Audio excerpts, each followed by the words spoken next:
বন্ধুদের সামনে হিরো হওয়ার জন্য যখন একজন ছেলে সোশ্যাল মিডিয়ায় এমন একটা ফটো পোস্ট করে দেয় যার কারণে একজন মেয়ের জীবনই নষ্ট হয়ে যায়, কিন্তু কি হবে যখন ওই মেয়েটা এক্স হয়ে নিজের বদলা নেওয়ার জন্য আবার ফিরে আসে? হ্যাঁ, আজকে আমরা দেখতে চলেছি best Russian horror movie the x. বন্ধুরা, কাহিনীর শুরুতে আমরা সাশা নামের একজন হাই স্কুল স্টুডেন্টকে দেখতে পাই।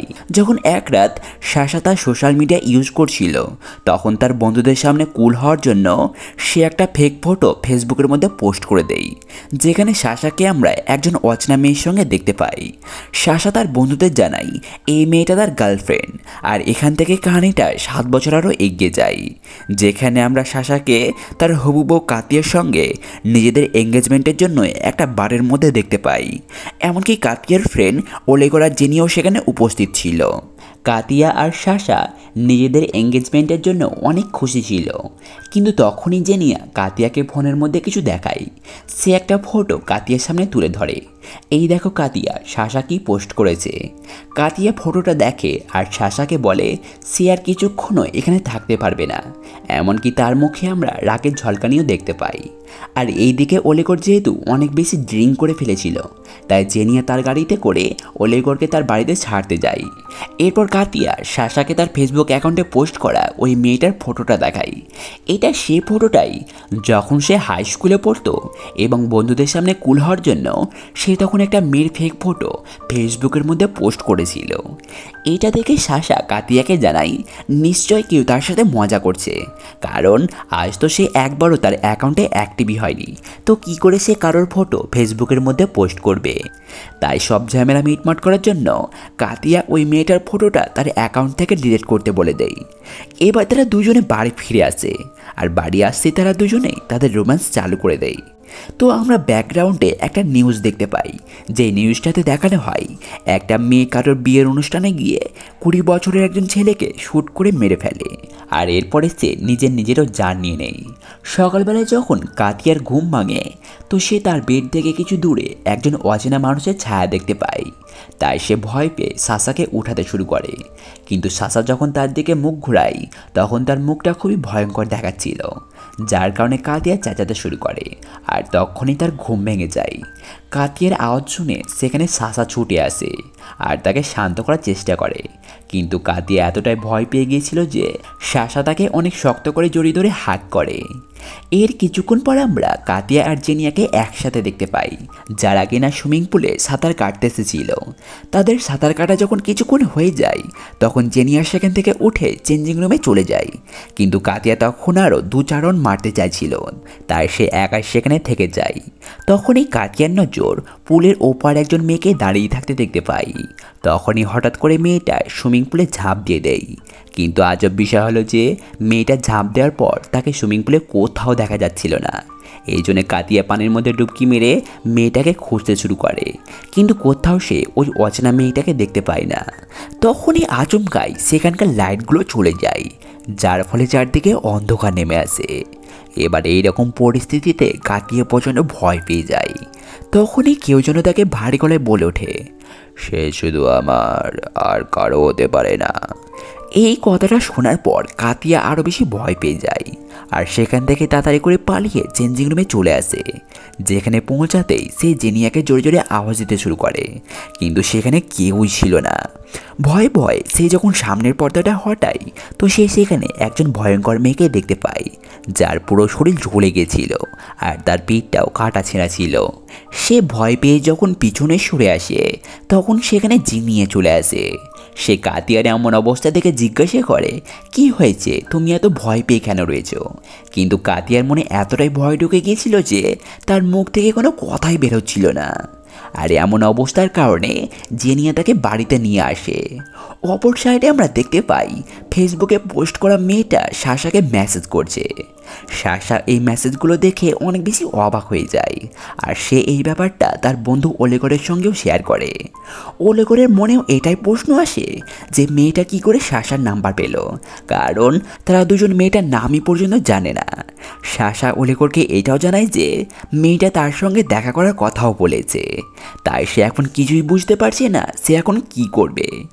এইদিকে আমরা কাতিয়াকে দেখতে পাই, যার অবস্থা খুবই খারাপ হয়ে গেছিল। এমন ভয়ের কারণে সে তার বাড়ি থেকেও বের হতে পারছিল না। জেনিয়া তাকে কল করে যাতে সে তার সঙ্গে দেখা করতে পারে, কিন্তু কাতিয়া তার কলে রিসিভ করে না। এই জন্য কাতিয়ার অবস্থা জানার জন্য জেনিয়া সাশার সঙ্গে একটা হোটেলে দেখা করে। সে কাতিয়ার শরীরের ব্যাপারে জিজ্ঞাসা করে, কিন্তু সাশা উল্টে তার উপর ক্ষিপ্ত হয়ে যায়, কারণ তার মনে হচ্ছিল যে জেনিয়াই তার বিরুদ্ধে কাতিয়াকে উল্টাপাল্টা কথা শুনিয়েছে। কারণ বেশ কিছুদিন থেকে কাতিয়া আর সাশার মধ্যে রিলেশনশিপ খুব একটা ভালো চলছিল না। জেনিয়া তাকে বলে, আমি এমন কিছুই করিনি, বরং আমাদের মাঝে সম্পর্কটা তুমি এন্ড করেছিলে। তুমি যদি চাও তো আমরা এখনও একসাথে থাকতে পারি। এইখান থেকে এটাই রিভিল হয় যে সাশা আর জেনিয়ার মধ্যে পাস্টের রিলেশনশিপ ছিল। ব্রেকআপ হওয়ার পর সাশা জেনিয়াকে ভুলে আগে বেরিয়ে গেছিল, কিন্তু জেনিয়া এখনও সাশাকে ভুলতে পারেনি। জেনিয়ার এমন কথা শুনে সাশা খুব রেগে যায়, তাই তাকে তাদের দুজনের মাঝখান থেকে দূরে থাকতে বলে। এইটা বলার পর সাশা সেখান থেকে চলে যায়। এরপর আমরা দেখতে পাই সাশাকে আবার ওই ফেসবুক মেয়েটা মেসেজ করছে। সাশা যখন গোসল করতে যায় তখন এবার কাতিয়া ওই মেসেজগুলো দেখে নেই, যার ফলে তাদের দুজনের মাঝে একটা ঝগড়া হয়ে যায়। কাতিয়া তখন রাগের চোটে এঙ্গেজমেন্টের রিংটা চালিয়ে দেয় আর সাশাকে বাড়ি থেকে বার করে দেয়। সাশা বাড়ি থেকে বেরিয়ে যাওয়ার পর কাতিয়া এইসব কথা জেনিয়াকে জানায় আর তাকে তার বাড়িতে ডাকে। এরপর কাতিয়া ইন্টারনেটে ওই মেয়েটির ব্যাপারে সার্চ করতে শুরু করে। সার্চ করতে গিয়ে কাতিয়া ওই সেই নিউজ আর্টিকেলটা দেখতে পাই যেটা আমরা মুভির শুরুতে দেখেছিলাম। এই নিউজটা দেখার পর কাতিয়া এটা জানতে পারে যে এই মেয়েটির নাম মারিয়া। সে এক সপ্তাহ আগে শুটিং চলাকালীন মারা গিয়েছিল। এইসব জানার পর কাতিয়া এই ভাবনায় পড়ে যায় যে এই মেয়েটার মত যদি এক সপ্তাহ আগে হয়ে থাকে তবে সাশাকে তার অ্যাকাউন্টে কে মেসেজ করছে। তখনই আমরা দেখতে পাই ওই আত্মাটা কাতিয়ার বাড়িতে চলে এসেছে আর কাতিয়াকে তার আশপাশে সব কিছু কালো দেখাচ্ছিল। সে যখন পেছন ঘুরে দেখে তো সে সেখানে নেগেটিভ আত্মার প্রেজেন্স অনুভব করতে পারে, তাই সে তাড়াতাড়ি করে সেখান থেকে পালিয়ে যাওয়ার চেষ্টা করে, কিন্তু তার আগে ওই আত্মাটা কাতিয়ার উপর অ্যাটাক করে দেয়। এবার কাতিয়ার যখন জ্ঞান ফিরে আসে তো সে নিজেকে একটা হসপিটালের বেডের মধ্যে পায়, যেখানে সাশা তাকে জানায় সে আর জেনিয়া মিলে তাকে হসপিটালে নিয়ে এসেছে, কারণ সাশা যখন তার বাড়িতে গিয়েছিল তো সে অজ্ঞান অবস্থায় পড়ে রয়েছিল। কাতিয়া তাকে জানায় তার এক্স গার্লফ্রেন্ড মারিয়ার মৃত্যু এক সপ্তাহ আগে হয়ে গেছে আর তোমার অ্যাকাউন্ট হ্যাক করে আমাকে মেসেজ করছিল। এইটা শুনে সাশা সন্দেহ তখন সোজা জেনিয়ার উপর পড়ে, তাই তাকে শেষবারের মতো ধমকি দেয় যে আজকের পর থেকে যদি তুমি আমাদের দুজনের মাঝে আসো তো আমার থেকে খারাপ আর কেউ হবে না। জেনিয়া তাকে অনেক বোঝাবার চেষ্টা করে, বলে কাতি আমার বেস্ট ফ্রেন্ড, আমি তার সাথে এমনটা কখনোই করতে পারবো না। এইভাবে তাকে অনেক বোঝায়, কিন্তু সাশা তার একটা কথা বিশ্বাস করে না। তাই জেনিয়া রাগ করে হসপিটাল থেকে সোজা বাড়িতে চলে আসে। সে অনেক ইরিটেট হচ্ছিল, তাই সে অলেগরকে কল করে তাকে তার বাড়িতে ডাকে। তখনই তার বাড়িতে থাকা খাঁচার মধ্যে পাখিটা অনেক আওয়াজ করতে শুরু করে। এই জন্য জেনিয়া তার উপর কাপড় দিয়ে ঢেকে দেয়। জেনিয়া সাশার উপর খুব রাগ করেছিল, তাই তার কথা ভাবতে ভাবতে ড্রিঙ্ক করতে শুরু করে। তার মনটা হালকা করার জন্য সে সাশাকে ভয়েসমেলের সাহায্যে জানিয়ে দেয়, আমাকে তোমার কোনো কথায় প্রমাণ করার দরকার নেই, আমি তোমাকে একবারও মেসেজ করিনি, আর তোমার এক্স গার্লফ্রেন্ড মারা গেছে, তার ফটো পোস্ট করা বন্ধ করো। এইভাবে সে রাগ করে ফোনটাকে সাইডে রেখে দেয়। তখন আমরা দেখতে পাই জেনিয়ার পাখিটা হঠাৎ করে খাঁচার মধ্যে ধরপড় করতে শুরু করে। মনে হচ্ছিল কেউ যেন তার গলা টিপে ধরে রয়েছে। এমন কাণ্ড দেখে জেনিয়া যখন খাঁচার মধ্যে থেকে কাপড়টা হটায় তখন সে দেখতে পায় পাখিটা খাঁচার মধ্যে আর নাই। তখনই আচমকায় সে একজন মহিলাকে দেখতে পায়, যে কিনা অন্ধকারের মধ্যে থেকে তার দিকে এক দৃষ্টিতে তাকিয়ে রয়েছে, যার কারণে জেনিয়া প্রচণ্ড ভয় পেয়ে যায়। তখনই ওই আত্মাটা জেনিয়াকে হাড় মধ্যে উপরে তুলে নেয় আর খুবই ভয়ঙ্করভাবে জেনিয়াকে মেরে ফেলে। কিছুক্ষণ পর সেখানে ওলেগর চলে আসে আর সে সেখানে জেনিয়ার ডেড বডি দেখতে পায়। এমন পরিস্থিতিতে সেও প্রচণ্ড ভয় পেয়ে যায় আর তাড়াতাড়ি করে সে এই ব্যাপারটা সাশাকে জানিয়ে দেয়। এইদিকে আমরা হসপিটালের বেডে দেখতে পাই যে কাতিয়ার এতক্ষণে ঘুম ভেঙে গেছে। তখনই সে সেখানে একটা কালো ছায়া দেখতে পায়, যার কারণে কাতিয়া প্রচণ্ড ভয় পেয়ে যায় আর তাড়াতাড়ি করে রুম থেকে বাইরে বেরিয়ে আসে। বাইরে তার সাথে সাশার সঙ্গে দেখা হয়ে যায়, কিন্তু ততক্ষণে ওই আত্মাটা তাদের দুজনের পিছন করতে শুরু করে দিয়েছে। তারা দুজন সেখান থেকে পালিয়ে যাচ্ছিল, তখনই ওই আত্মাটা তাদের দুজনের সামনে সামনে চলে আসে, যাকে দেখে তাদের দুজনের অবস্থা খুবই খারাপ হয়ে যায়। কিন্তু কোনো মতনে তারা তাদের যান বাঁচিয়ে সেখান থেকে পালিয়ে বাইরে চলে আসে। এরপর গাড়ির মধ্যে কাতিয়া মারিয়ার আত্মার ব্যাপারে সাসাকে জিজ্ঞাসা করে। সাসা তখন তাকে জানায় এই মেয়েটা কখনোই তার গার্লফ্রেন্ড ছিল না। যখন সাসা হাই স্কুলে পড়তো এবং তার পাশাপাশি ফোন রিপেয়ারিংয়ের কাজ করত, সেই সময় সে একটা ফোনের মধ্যে প্রথম মারিয়ার ফটো দেখেছিল। তাই বন্ধুদের সামনে কুল হচ্চক করে তার আর মারিয়ার ফটো এডিট করে সে ফেসবুকে পোস্ট করেছিল। সাসা তাকে এটাও জানায় সে মারিয়াকে আজ পর্যন্ত চেনেও না। এই কথা শোনার পর কাতিয়া তাকে ওই নিউজ আর্টিকেলটা দেখায় যেখানে মারিয়া তার এক্সের বিয়ের অনুষ্ঠানে গিয়ে তার এক্সকে মেরে ফেলে আর তারপরে সে নিজেরই জান নিয়ে নেয়। এবার এইসব ঘটনা জানার পর তারা দুজনে সত্যটা জানার জন্য মারিয়ার বাড়িতে পৌঁছে যায়, যেখানে তারা মারিয়ার মাকে দেখতে পায়। আর টেবিলের মধ্যে তারা কিছু জিনিসও দেখতে পায়, যেমন পাইপের টিউব, ইন্টারনাল প্যাডিংয়ের জন্য ব্যবহারকারী প্যাকেটও রাখা ছিল। মারিয়ার মা জানায় তার হাজব্যান্ড কোমাতে রয়েছে, তাই তাকে ওই টিউবের সাহায্যে খাবার খাওয়ানো হয়। এরপর মারিয়ার মা মারিয়ার কাহিনী শোনাতে শুরু করে। আজ থেকে ঠিক 7 বছর আগে মারিয়ার বিয়ে হতে চলেছিল, কিন্তু বিয়ের ঠিক কিছুদিন আগেই কেউ ইন্টারনেটে তার ফটো অন্য একজন ছেলের সঙ্গে শেয়ার করে দিয়েছিল। এই ব্যাপারটা নিয়ে মারিয়ার হাজব্যান্ড খুব রেগে যায় আর সাথে বিয়েটাও ক্যান্সেল করে দেয়। এমনকি সেই মানুষটা মারিয়ার মুখে অ্যাসিডও ছুড়ে দিয়েছিল, যার ফলে মারিয়ার পুরো জীবন নষ্ট হয়ে যায়। এই ঘটনায় মারিয়া এতটাই ভেঙে পড়েছিল যে সে 7 বছর পর্যন্ত নিজেকে ঘরের মধ্যে বন্দি করে রেখেছিল। এইভাবে সে একাই থাকতে শুরু করে। যখন কিছুদিন পর সে এটা জানতে পারে যে তার হাজব্যান্ড জেল থেকে ছাড়া পাওয়ার পর অন্য একজন মেয়ের সঙ্গে বিয়ে করতে চলেছে, তখন সে আর নিজেকে থামতে না পেরে তার বাবার গান নিয়ে তাকে অনুষ্ঠানের মাঝে মেরে ফেলে।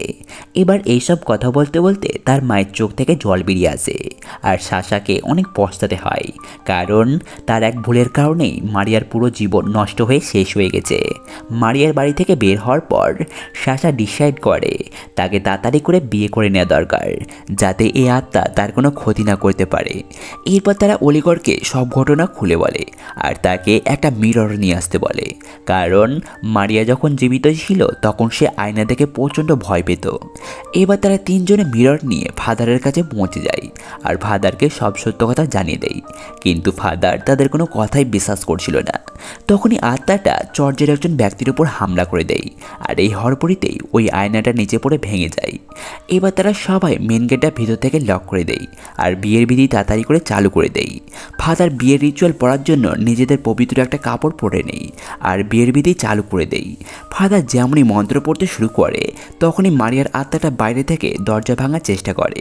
তখনই এই চর্চের একটা জানলা খুলে যায় আর তেজ হওয়ার কারণে সমস্ত ক্যান্ডেল নিভে যায়। মারিয়ার আত্মা এই রিচুয়ালটা ব্রেক করতে চাইছিল, কিন্তু ততক্ষণে এই বিধিটা পুরো হয়ে যায়। তখনই আচমকায় চর্চের মধ্যে আগুন লেগে যায় আর সে আগুনে ওলেগোর জ্বলে পুড়ে মারা যায়। এরপর মারিয়ার আত্মা চর্চের ভিতরে চলে আসে। ফাদার তাকে বাধা দিতে আসলে মারিয়া তাকে খুব সহজেই তার সামনে থেকে চালিয়ে দেয়। এটা দেখে সাসা কাতিয়াকে একটা রুমের মধ্যে লক করে দেয় আর সে নিজেই মারিয়ার আত্মার সঙ্গে সামলা করার জন্য এগিয়ে আসে। কিছুক্ষণ পর আমরা দেখতে পাই রুমের দরজাটা অটোমেটিক ওপেন হয়ে যায়। তখন কাতিয়া সাসাকে অজ্ঞান অবস্থায় পড়ে থাকতে দেখতে পাই, কিন্তু তার শ্বাস তখনও চলছিল। এটা দেখে ফাদার তাকে জানাই হয়তো মারিয়ার অন্তিম সংস্কার করা হয়নি, যার কারণে কোনো দুষ্ট আত্মা মারিয়ার আত্মাকে কাবু করে নিয়েছে আর সেই সবার জীবন নিচ্ছে। বন্ধুরা, এখানে লুকিয়ে রয়েছে এই মুভির মেন ক্লাইম্যাক্স। ফাদারের এই কথাটা শোনা মাত্রই কাতিয়ার মনে পড়ে যায় মারিয়ার বাড়িতে থাকা ইন্টারনাল প্যাডিংয়ের কথাগুলো।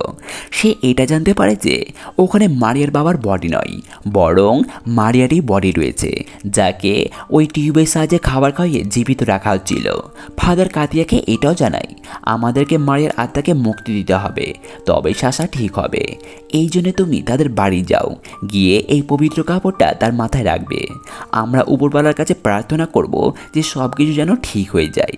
এবার কাতিয়া মারিনার বাড়ির উদ্দেশ্যে রওনা দেয় আর সে মারিনার বাড়িতে পৌঁছে যায়। বাড়ির ভেতর ঢোকার পর সে মারিনার ডেড বডি দেখতে পায়, যাকে মেশিন লাগিয়ে লাগিয়ে জীবিত করে রাখা হয়েছিল।